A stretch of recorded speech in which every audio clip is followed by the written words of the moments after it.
Oi,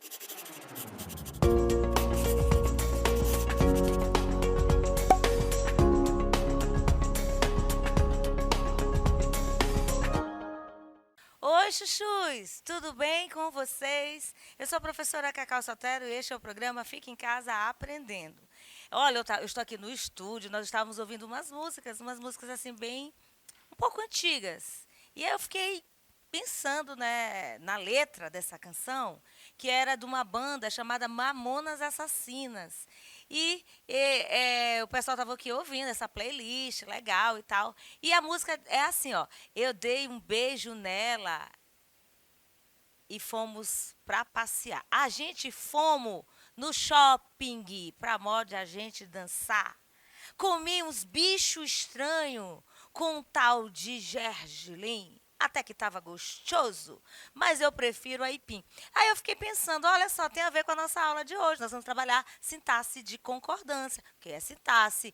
O que é a sintaxe de concordância? E falar de concordância verbal. E aí me chamou a atenção a letra dessa música. Ele diz assim, ó, comi uns bicho estranho. Lembra de concordância nominal? A gente fala também, afinal de contas é concordância. Quando você concorda, você harmoniza nomes e, claro, o verbo também, que precisa se flexionar de acordo com a pessoa gramatical, primeira, segunda ou terceira do singular ou do plural. E quando ele falou assim, a gente fomos, né?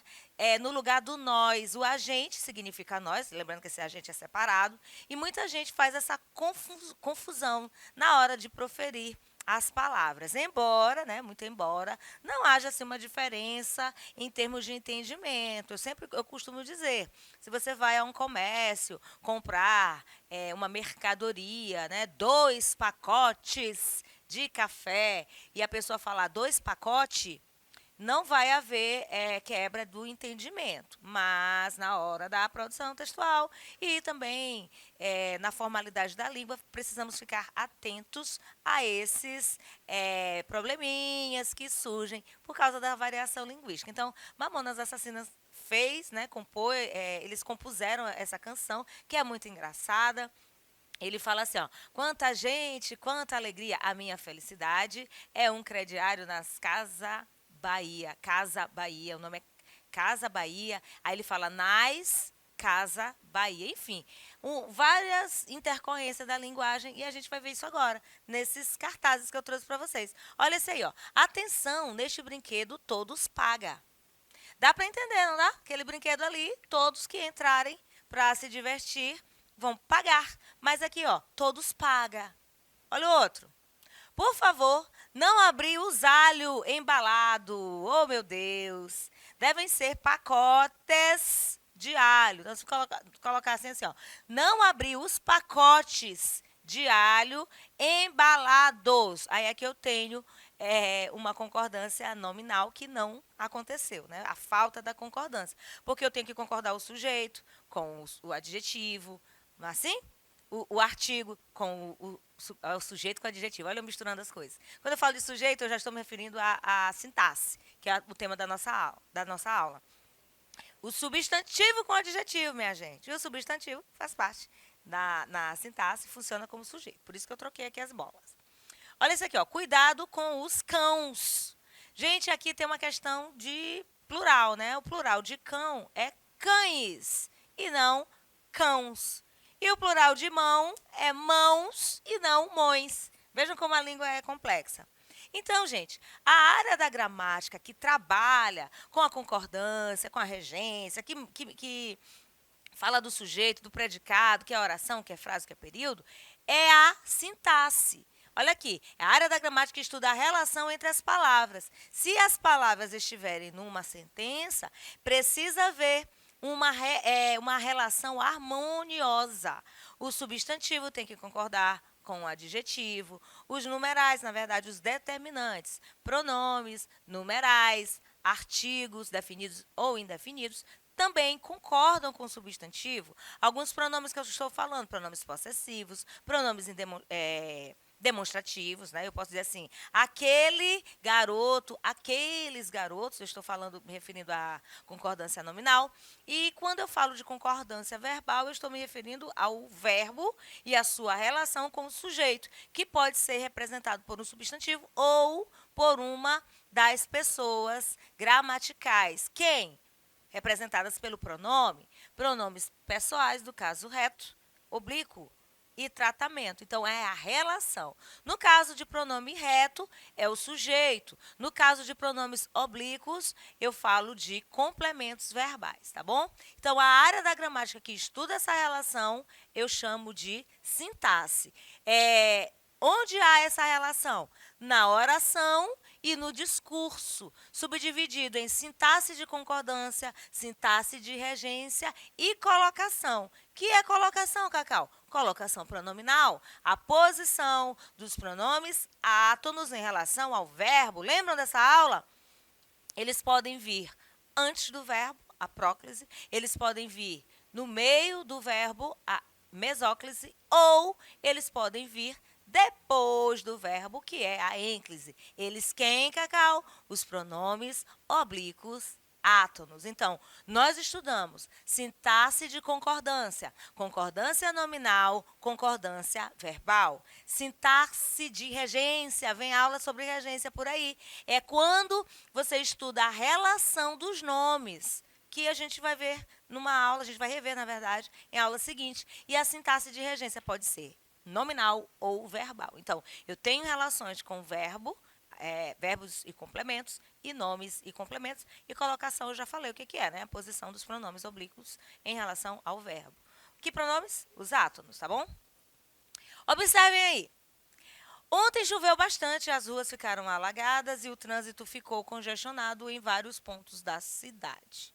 Agora, vamos para a segunda sentença? Bastante choveu ontem, alagadas ficaram as ruas, congestionado ficou o trânsito e a cidade dá em pontos vários. É uma pergunta. Aqui o que eu tenho? Um amontoado de palavras jogadas aleatoriamente, ou seja, sem respeito às relações harmoniosas de concordância, tá bom? Quando eu digo bastante choveu ontem, está fora de ordem, como em cima. Ontem choveu bastante. O segundo, as ruas ficaram alagadas. Alagadas, eu posso até dizer aqui, alagadas ficaram as ruas, não altera muito sentido. Mas eu tenho que dizer que e congestionado, né, ficou o trânsito e a cidade em vários pontos. Mas aí tá errado. Como é que é o certo? E o trânsito ficou congestionado em vários pontos da cidade. Então, quando nós falamos ou escrevemos, se não atentarmos para esse tipo de construção, não vai haver entendimento, não vai haver comunicação, que é o principal objetivo de qualquer língua. E a língua portuguesa não é diferente, tá bom? Um texto sintaticamente correto. Sintaticamente por quê? Porque nós estamos trabalhando com a sintaxe. E, como eu falei, é a parte da gramática que vai estudar a função daquelas classes morfológicas no texto. Função de sujeito, função de complemento nominal, função de objeto direto, de objeto indireto. Então, por exemplo, um substantivo pode ser um sujeito, mas também pode ser um complemento nominal. E também pode ser um objeto, e também pode ser um predicativo. Então, o contexto é que vai dizer essa construção, como é que ela vai se dar, como essa sentença vai ser elaborada. Quando eu falo de sentença, gente, eu estou falando de enunciados, de orações. E orações são enunciados que se estruturam em torno de verbos. Frases, vamos lembrar? Enunciados de sentidos completos. E essa completude pode acontecer com ou sem verbo na sua sentença. Quando eu digo, oi, chuchus, tudo bem com vocês? Eu estou proferindo uma frase que vocês entendem. Estou perguntando se vocês estão bem. Vocês vão dizer que sim ou que não, mas claro, eu acho que vocês estão bem. Enfim, vocês entendem. Quando eu digo, oi, chuchus, vocês vão responder. Quando me encontrar na rua, como eu tenho encontrado com pessoas que assistem às nossas aulas e eu conheço você, tudo bem? Então, ela não está proferindo uma oração, mas uma frase com entendimento. Teve entendimento? É frase. Tem verbo? É oração. Pode ter oração sem sentido. Aí eu vou precisar de uma outra oração para completá-la. Que é o caso, olha só, eu revisando tudo. Que é o caso do período composto por subordinação. Mas vamos voltar para cá? Beleza. Então, aqui, o texto está sintaticamente correto quando essas frases estabelecem relação lógica entre si. Por que eu falo essas frases? Porque quando você constrói um texto, você vai juntando frases para formar parágrafos, para defender ideias, para expor ideias, para defender um posicionamento, enfim, dependendo da intenção do seu texto, da sua intenção comunicativa. Ou seja, os elementos de uma oração estão dispostos de maneira que vão nos permitir compreender, vão nos permitir entender, vão nos permitir ficar conectado com o redator daquele conteúdo de determinada mensagem. Quando você conta uma história, essa história acontece em sequência. Essa história acontece de forma progressiva. Seja do menor para o maior, ou seja, de um fato mínimo para um fato macro, ou vice-versa. Dependendo de como você pode contar uma história, você pode até começar pelo fim, fazendo um flashback. Porém, tem que ter uma progressão, tem que ter uma sequência lógica. E é isso que acontece dentro de um texto, seja ele oral, seja ele escrito, organizado sintaticamente correto, tá bom? Um texto, de novo, a mesma coisa. Somos capazes de produzir enunciados que obedeçam às suas regras. Nós temos essa capacidade. E a finalidade da comunicação é produzir discursos inteligíveis. Tem a ver com a inteligência, tem a ver com o intelecto, tem a ver com o entendimento, cujo significado seja acessível e compreensível. Então, se uma pessoa troca as coisas, troca as palavras, usa a palavra de forma incorreta, pode comprometer, né, comprometer o entendimento. E, no caso, a comunicação. Se não houver entendimento, obviamente, não há comunicação, certo? Olha só. O que é a sintaxe de concordância?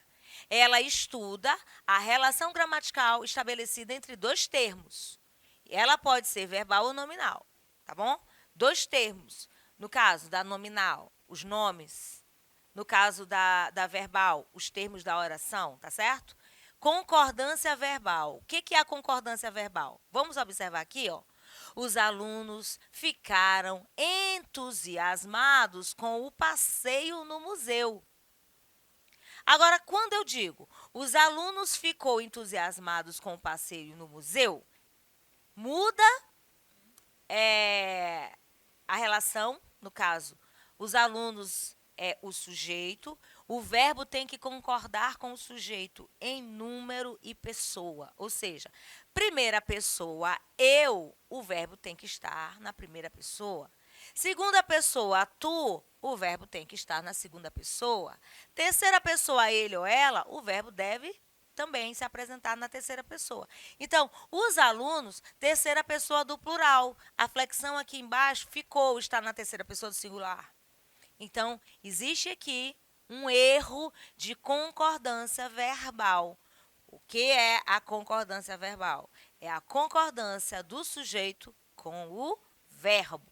Sujeito no singular, verbo no singular. Sujeito na primeira pessoa, verbo na primeira pessoa e assim sucessivamente, tá bom? Olha aqui, a gente coloca para ficar entendido. Então, aquela primeira opção, que eu vou voltar aqui, ó, os alunos ficaram entusiasmados com o passeio no museu. Essa primeira colocação, né, primeira opção, estabelece uma combinação agradável, uma combinação correta, uma combinação inteligível, tá bom? Entre verbo e sujeito. Agora, se o sujeito alunos, que é eles, está no plural, o verbo da oração vai ter que ser flexionado também na terceira pessoa do plural. Eles ficaram, eles ficam, eles ficarão. Aí, no caso, o tempo vai ser de acordo com o contexto. Posso contar para vocês uma história no futuro, aí o verbo vai para o futuro. Se o futuro é do presente, claro, ou futuro do pretérito, tá bom? Pretérito mais que perfeito não é muito comum nós usarmos no dia a dia. Nós vemos mais esse pretérito mais que perfeito usados em textos literários, em textos mais bem elaborados, mais eruditos. Não é comum. Cacau, não pode usar? Pode. Posso dizer para vocês, quando eu cheguei em casa, naquele domingo, eles almoçaram. Isso aqui não dá para perceber, né? Porque almoçaram é pretérito e o mais que perfeito também vai ficar parecido. Mas vamos botar um verbo mais no falar, por exemplo, na terceira pessoa. Ela falara-me a respeito do acontecido quando estive na sua casa na semana passada. Olha só, falara-me, mas que perfeito. Ou seja, no passado, eu estou me referindo a uma ação que aconteceu no passado daquele passado que eu estou explicando. Engraçado, né? Passado no passado. Então, assim, ela já me falou, a gente diz assim, ó, ela já me falou disso quando eu estive na casa dela ontem. Ela me contou uma história que aconteceu com ela em uma outra situação anterior à minha estada por lá. Então, no dia a dia, nós falamos assim, mas o correto seria usar o pretérito mais que perfeito. O que é o mais que perfeito? É quando você se refere a uma ação passada anterior a essa situação do passado que você está falando. Deu para entender? Acho que deu, né? A concordância, em geral, é um mecanismo sintático. Sintático vem de sintaxe. Sintaxe é a parte da gramática que trabalha as funções das classes gramaticais. Qual a função do sujeito? Já sabemos. Sujeito não, gente. Substantivo. Olha eu misturando de novo. Qual a função do substantivo? Sujeito, tá bom? Pode ser também um complemento nominal. Quer ver só como pode ser um complemento nominal? Tenho necessidade. Necessidade é nome. De ajuda. Ajuda também é nome. Então, ajuda é substantivo. Necessidade também é substantivo. Então, eu tenho um substantivo aqui, ó. Necessidade. Eu tenho necessidade. Olha, chegando lá. Eu, sujeito. Tenho necessidade. É predicado. Eu tenho o quê? Necessidade. Necessidade é substantivo funcionando como objeto direto. De ajuda é o complemento de necessidade, que é o objeto direto, e de ajuda é complemento nominal. Então, o substantivo pode ser um sujeito, pode ser um objeto direto, pode ser um complemento nominal, tá bom? Então, a concordância em geral é um mecanismo sintático, tá bom? Que expressa a associação de elementos da frase, ou pode ser nominal ou verbal, tá bom? Agora, se concordância significa por-se, ou estar de acordo em algum aspecto, as condições em que ela se realiza deveriam ser iguais para todos os termos. Concordam? Isso aqui é um pensamento do Roca Pons. No entanto, um deles é que impõe a concordância a que tem que submeter-se ao termos menos importantes. Isso aqui é só uma filosofia dentro da linguística. Qual é o objetivo da nossa aula hoje? Compreender que dentro da gramática nós temos uma parte que trabalha com a relação das palavras. Essas palavras sendo nomes ou sendo verbos. E a estilística estuda a linguagem do ponto de vista de sua expressividade. Olha só, pode se manifestar, entre outros aspectos, na entonação da frase, na conotação dos signos e da linguagem. Esses signos aí, gente, tem a ver com significação de palavra, tá? Não com áreas, touro, gêmeos, leão, que é o signo, não tem nada a ver com isso, tá bom? A título de informação. Então, concordância verbal, ela traz isso aí, ó. Por que, então, a concordância destaca-se entre as preocupações do ensino de língua portuguesa? Por que a gente se preocupa com isso? Porque, dá bem aqui, ó. Porque o estilo que faz com que nós escrevamos é uma escolha, vai depender da intenção de quem escreve e também vai se manifestar nesse discurso, esse discurso preferido. Por exemplo, eu estou elaborando um discurso oral falando com vocês agora, certo? O que é discurso? Discurso é língua no ato, é a execução individual, é aquilo que se fala, como cada indivíduo tem em si o ideal linguístico, procura extrair do sistema idiomático de que se serve as formas de enunciado que melhor lhe exprimam o gosto e o pensamento. Você vai falar, você vai se expressar, você vai fazer isso de acordo com o estilo que você desenvolve, que você tem a partir do estudo da gramática, tá? Então, a concordância verbal compõe o estilo do falante, o meu estilo, o teu estilo, e é menos uma questão de gramática normativa e de estilística. Então, as pessoas têm o seu jeito peculiar de falar. Então, todas as normas linguísticas, todos os níveis da fala, todos os registros devem ser conhecidos pelos falantes. Por isso que nós estudamos as regras da gramática, as regras da língua portuguesa, tá bom? Então, gente, eu vou ficando por aqui. Falei demais, mas a gente continua isso em outra aula. Compliquei?